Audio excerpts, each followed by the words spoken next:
একজন ব্যবসায়ী ছিলাম, কিন্তু এই মহামারীর কারণে আমি ব্যবসায় অনেক লস খেয়েছি।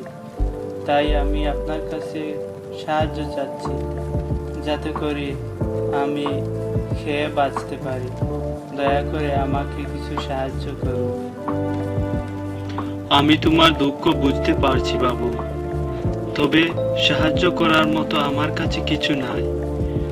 তবে আমার এক বিত্তবান দোস্ত আছে, তার কাছে গিয়ে আমার কথা বললে আশা করি সাহায্য করবে। যাই, যেহেতু হুজুরের কাছে কিছু পেলাম না, এবার যাই সেই বিত্তবান লোকটির কাছে, হয়তো কিছু একটা পেতে পারি। যদি পাই, অন্তত খেয়ে দিয়ে তো বাঁচতে পারবো। এই তো, এই বাড়িটি হবে। অনেক কষ্টে এসে পৌঁছলাম। যাই একটু ঘরে। কি শুনছি? একটু ভালো করে শুনি, ওরা কি বলছে।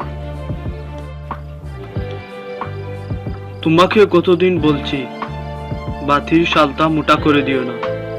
এই ছোট ঘরটিতে যতটুকু আলোর দরকার তার জন্য একটি চিকন সলতাই যথেষ্ট। মোটা সলতা দিয়ে অধিক তেল পোড়ানোর তো কোনো মানেই হয় না।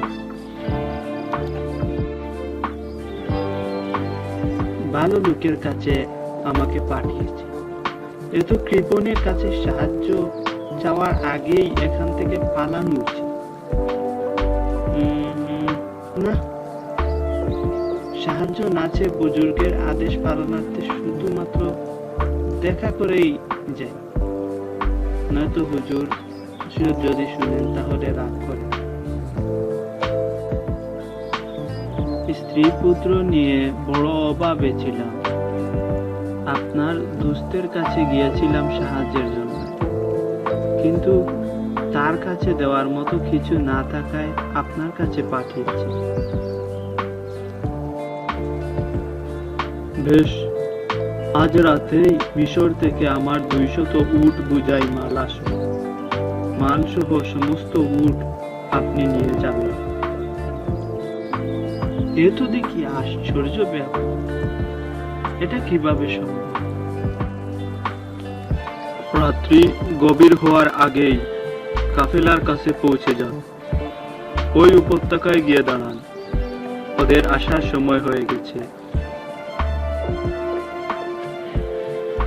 একটু আগে বাড়ির ভিতরে সলতা মোটা করার অপরাধে এক ব্যক্তি তার স্ত্রীকে তিরস্কার করছিল। আপনি কি সেই ব্যক্তি নন?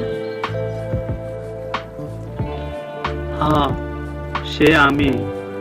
সেখানে ছোট ঘরটিতে যতটুকু আলোর প্রয়োজন ছিল তার জন্য একটি চিকন সলতাই যথেষ্ট ছিল।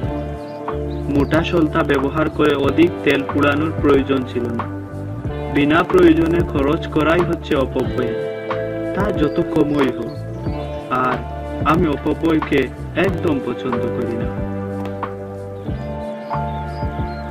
আর আপনার যেহেতু ব্যবসা ধ্বংস হয়ে অভাবগ্রস্ত হয়ে পড়েছে, তাই ব্যবসা শুরু করার জন্য মাল বোঝাই 200 উট আপনার অত্যন্ত প্রয়োজন।